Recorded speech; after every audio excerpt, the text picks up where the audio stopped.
정치 파트 2에서는 이런 오 시장의 정치적 자질, 정치인으로서의 오시죠. 오세훈에 대한 질문을 조금 더 이어가볼까 합니다. 이동욱 전 예. 최근 각종 여론조사를 보면 오 시장님이 상당히 좀 유리한 국면에 있는 건 사실인 것 같습니다. 근데 기억하시겠지만 지난 2016년 총선에서도 민주당 정세균 후보에게 각종 여론조사에서 상당히 앞섰지만 결국은 패배한 기억이 있으시죠. 그리고 2010년 그 서울시장 선거에서도 당시에 한명숙 후보에게 약 20%포인트 정도 앞섰지만 결국 막상 뚜껑을 열어보니까 1%포인트 차이밖에 안 났어요. 지금 현재 어쨌든 그런 상황에도 불구하고 현재 각종 여론조사에서 상당한 표차로 송영길 후보에게 앞서는 이유는 뭐라고 보시는지, 그리고 이런 여론조사 비슷하게 압도적으로 이길 자신이 있는지 답변 부탁드립니다. 예, 앞서는 이유를 물으셨는데요. 시민들의 관찰력, 판단력은 매서우십니다. 얼마 전에 송영길 후보께서 그런 말씀을 하신 적이 있습니다. 당이 위기에 처해서 당을 구하러 출마를 한다. 그래서 험지라고 하는 부산시도 고려해 보았다. 그러다가 서울시장으로 출마하게 됐다. 이런 요지의 인터뷰를 반복적으로 하시는 걸 제가 보면서 저 말씀을 듣는 서울 시민들이 얼마나 가슴이 무너져 내릴까. 서울 시민들은 대한민국 서울이 대한민국 발전의 심장 역할을 하는, 견인차 역할을 하는 매우 중요한, 때로는 맏형 역할도 해야 되고, 산업 발전의 어떤 엔진 역할도 해야 되는 그런 수도인데, 마치 쇼핑하듯이 부산 출마도 고려했었다는 말씀을 너무 쉽게 반복적으로 하는 모습을 보시면서 준비되지는 않으셨겠구나, 최소한 그런 느낌을 받으셨을 거라고 생각을 합니다. 아마 그러한 본인의, 글쎄요, 제 입장에서 보면 실언이라면 실언이실 수 있죠. 아무리 속마음은 그랬어도 서울 시민들께는 그렇게 말씀하시면 시민들이 안심을 못 하실 것 같습니다. 거기에 비해서 지난 1년 동안, 앞으로 4년 동안 할 계획을 알토랑같이 세우면서 늘 저는 임기 5년으로 생각하고 계획을 세웁니다. 1년 내에는 할 수 있는 일이 많지 않습니다. 이런 말씀을 자주 드려왔던 대로 비전 2030을 세우고, 또 도시공간 구조 개편에 관한 도시기본계획 2040을 세우고, 이렇게 하면서 계획을 세우고 하나하나 연말에 예산에 반영하고 발진을 시키는 모습을 조용히 지켜봐 오셨던 서울시민 여러분들이 이 두 사람의 후보를 비교하고 계신 것 아닌가, 저는 그렇게 해석을 하고 있고요. 그러면 이 지지율이 유지가 돼서 이길 자신이 있느냐, 이런 질문을 해주셨는데 사실 몹시 긴장이 됩니다. 제가 15%, 20%포인트 격차로 선거전을 리드하다가 막판 2, 3일 정도를 남겨놓고 지지율이 뒤집히는 경험을 2번 했었습니다. 정말 무섭습니다. 서울 시민들의 민심은요, 그 판단과 표심은요, 정말 두렵습니다. 그래서 요즘에 연일 쏟아져 나오고 있는 각 언론사들의 여론조사 결과를 볼 때마다 솔직한 심정이 가슴이 덜컥덜컥 내려앉습니다. 결국은 이 지지율이 표로 연결되는 건 아니거든요. 전화가 왔을 때 답변하는 그 지지율과 투표장까지 가서 직접 누구를 시장으로 뽑아야 되겠다 하고 투표하는 마음, 투표하는 행위는 전혀 다른 겁니다. 앞으로 열흘 남짓 남은 기간이지만 그동안에 무슨 일이 벌어질지 모르는 그런 그 선거 상황이고요. 앞으로 또 여러 가지 정치적인, 중앙정부 차원에서의 정치적인 이벤트도 많고요. 그래서 하루하루 살 얼음판을 걷는 심정으로 선거에 임하고 있습니다. 예, 좀 전에 송영길 후보와 관련해서 이제 언급을 해주시는데, 송영길 후보 정치인으로서, 그다음에 서울시장 후보로서의 어떤 장단점을 평가해 준다면 뭐라고 말씀해 주실지 그 부분하고요. 예. 그리고 송영길 후보가 민주당 전 대표 아니었습니까? 전 대표로서 대선 패배에 나름대로 책임이 좀 있는데 송영길 후보가 출마하는데 명분이 좀 없다 이런 평가들이 많이 있습니다. 이에 대해서 어떻게 생각하십니까? 예, 뭐 출마의 명분이 있다 없다를 상대 후보가 이야기하는 건 전 도리가 아니라고 생각합니다. 어떤 경위를 거쳤건 또 어떤 마음가짐으로 출마를 했건 일단 동등한 후보로 등장한 이상 그 부분에 대해서 평가는 저는 유보하는 것이 맞다고 생각합니다. 그게 상대방 후보에 대한 예의라고 생각하고요. 다만 경쟁 후보로서 장단점은 비교하겠습니다. 장점은 이번 선거에 임하면서 부동산 정책에 관한 한 저희 국민의힘이 그동안 주장해 오던 입장을 거의 유사하게 정립을 하신 것 같습니다. 실제로 본인은 민주당 대표를 할 때도 그렇고 그 전에도 그렇고 부동산 정책에 대해서 국민의힘의 입장이 또 오세훈 시장의 입장이 당시 오세훈 시장의 입장이 옳다고 생각했다라는 스탠스인 건 분명한 사실이고요. 그 점은 굉장히 제가 높이 평가합니다. 상황 파악을 제대로 하신 걸로 보이고요. 다만 아쉬운 점이 있다면 거의 민주당의 당내에서도 오피니언 리더급이시고 또 당 대표도 결국 하셨는데 그때는 이것을 관철시키지 못한 것에 대해서는 정말 준엄한 국민적 평가가 따라야 될 부분이라고 생각을 합니다. 단점이 있다면 후보로서 이런 말씀까지는 제가 드릴 자격이 있다고 생각합니다. 그분은 국회의원을 5선 하셨고 그리고 인천시장으로서 4년 동안 인천시를 경영하셨습니다. 물론 잘한 부분도 있으시겠죠. 그러나 세상의 객관적인 평가는 그렇게 써 인천시정을 성공적으로 이끈 시장으로 평가하고 있는 것 같지는 않습니다. 여러 언론이 또 기관이 평가하는 시스템들이 있는데요. 그걸 제가 쭉 서치를 해봤습니다. 일을 잘했다, 상위 그룹의 평가가 됐다 하는 평가는 저는 발견을 못했습니다. 거의 대부분 중하위권으로 평가가 되고 있으셨더라고요. 임기 말에 이를수록 점점 더 평가가 좋아지지는 않았었습니다. 첫째는. 두 번째는 세 가지 정도를 볼 수가 있는데요. 첫째는 그분 임기 중에 빚이 많이 늘었습니다. 인천시가. 본인은 전임 시장이 송도 개발을 하느라고 늘려놓은 빚을 갚느라고 굉장히 노력을 했다. 이런 변명을 하십니다.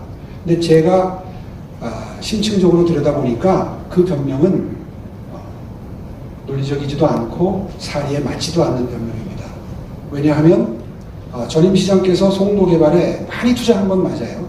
그런데 그것을 비판하면서 시장이 되셨습니다. 심지어는 전임 시장을 송도 이장이다. 송도밖에 모른다. 인천시는 관심이 없다.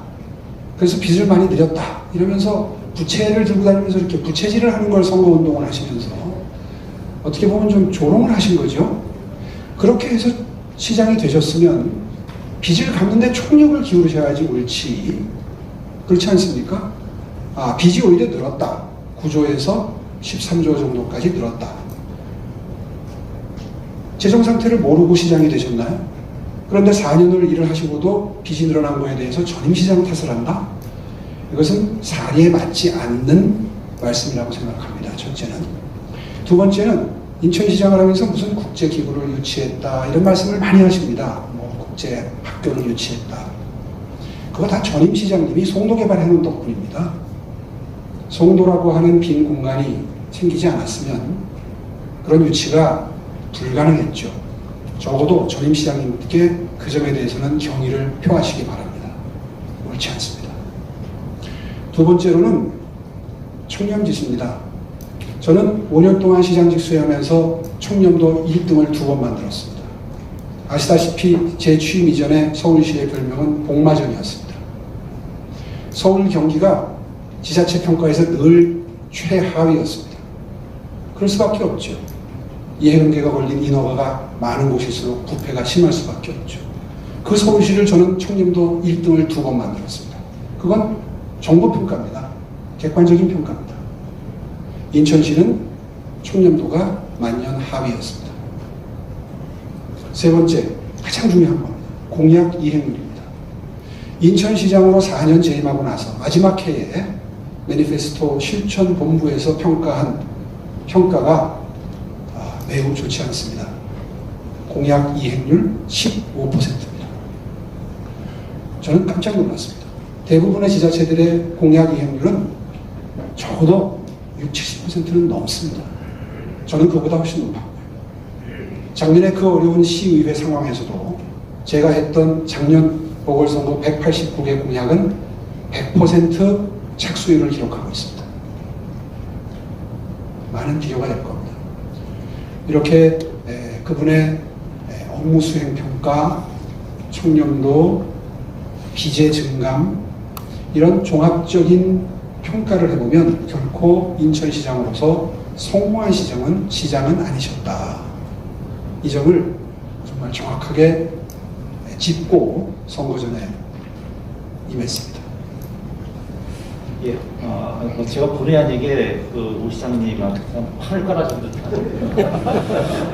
그런 역할을 좀 개인적인 질문을 좀 드려보겠습니다. 오 시장은 이제 대표적으로 이제 학습저 출신으로 성공 신학을 이끌기도 합니다. 가장 유력한 여권 대선 주자이기도 하고요. 근데 오 후보님 재산을 보면 한 60억 원 가까이 됩니다. 물론 이제 전에 방송 출연도 하시고 뭐 CF도 찍으셨고 그리고 뭐 변호사 활동도 하시긴 했습니다만 이것만은 좀 설명이 부족한 것 같은데요. 그 재산 형성 과정에서도 좀 구체적으로 설명해 주십시오. 저는 30대 후반부터 30대 초반부터 어항 속에 금붕어 같은 생활을 해왔습니다. 저의 재산 형성 과정은 시기별로 다 추적 조사하셔도 한 점 부끄럼이 없습니다. 이 자리에서 뭐 다 설명드릴 수 있지만 굳이 거기에 시간을, 이 황금 같은 시간을 할애하지는 않겠습니다.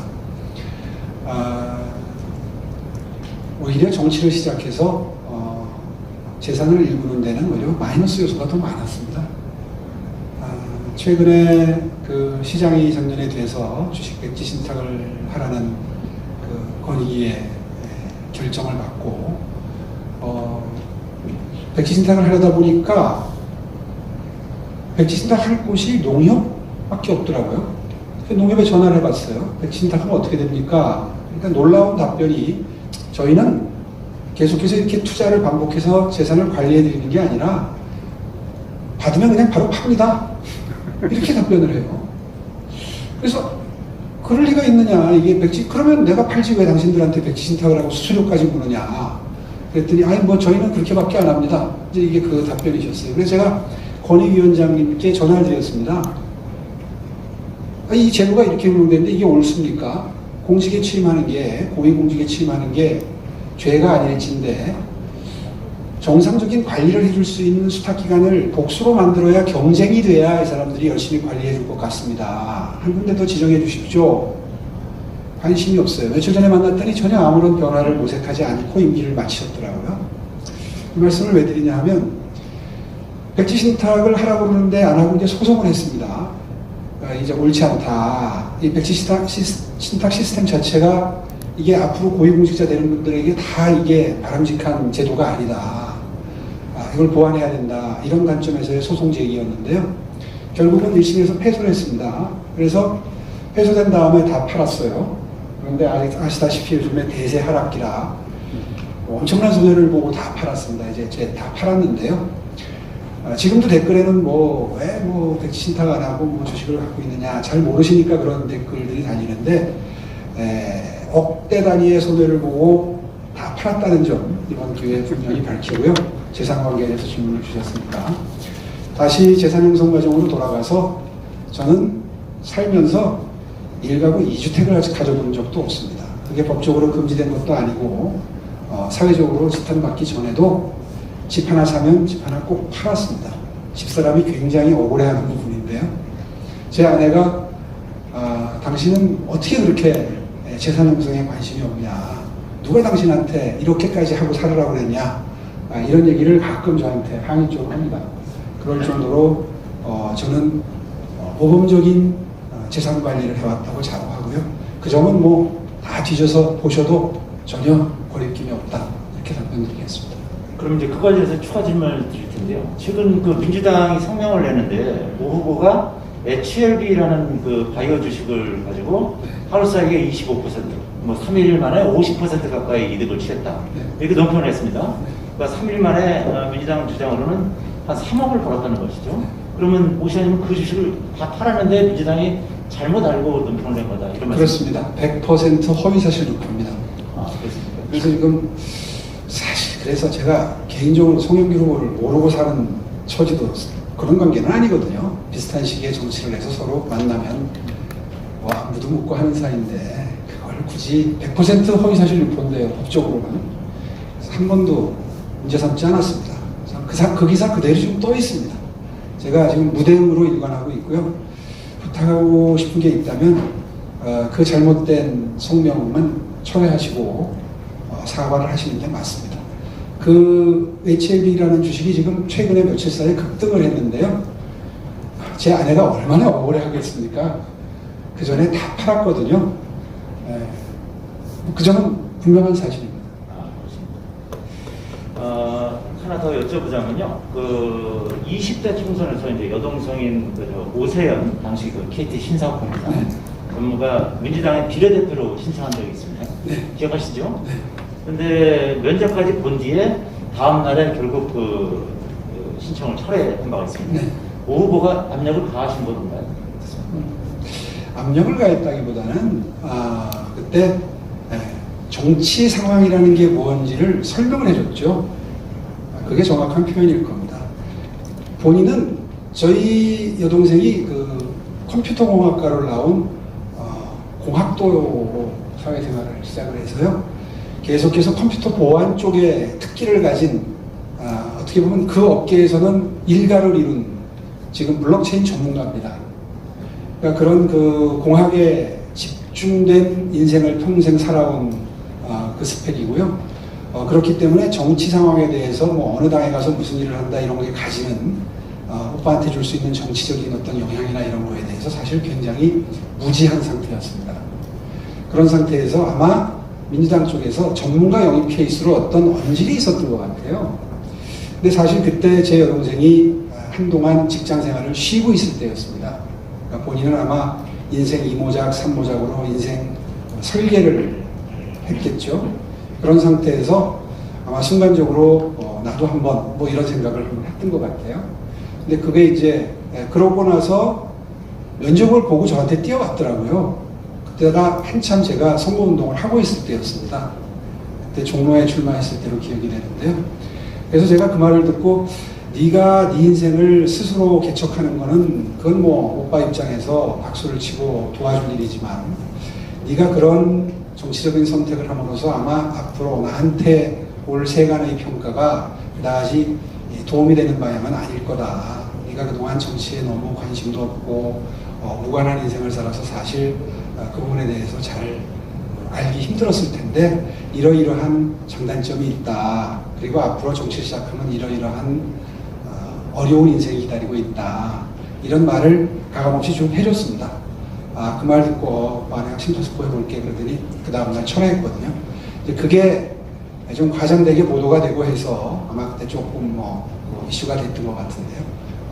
그때 당시에 사실관계의 진행 경과는 지금 말씀드린 게 모두 다입니다. 좀 궁금한 점이 있고, 그분은 지금 뭐 계시나요? 제 여동생은 평생을 저한테 만나면 오빠 때문에 내가 내 인생답게 못 산다. 이걸 굉장히 저한테 어필하는 여동생인데 실제로 능력이 굉장히 출중합니다. 아시는 분들은 아시겠지만 블록체인 업계에서는 뭐 굉장히 존경받는 위치에 있고요. 과학 할리먼의 그 회원으로 선정이 될 정도로 연구 업적이나 그 계통에서는 상당히 그 평가를 받는 그런 자랑스러운 여동생입니다. 지금은 SK의 부사장으로 지금 승진해가지고 부사장으로 근무를 하고 있습니다. 그러면 추가로 좀 질문을 드리자면 그러면 당시에는 어쨌든 나름대로 정치적 변화가 이제 상반됐던 건데 현재는 그 부분이 완전히 해소됐다고 말씀하는 겁니까? 제 동생은 정치적 성향이 없습니다. 그러니까 믿으실지 모르겠는데요. 한 업계에서 그 정도 존경받으려면 정말 앞뒤 안 가리고 일만 해야 됩니다. 그걸 잘 세간에서 이해를 못 하실 수도 있는데요. 제 동생은 정말 기술자라고 보시면 됩니다. 네.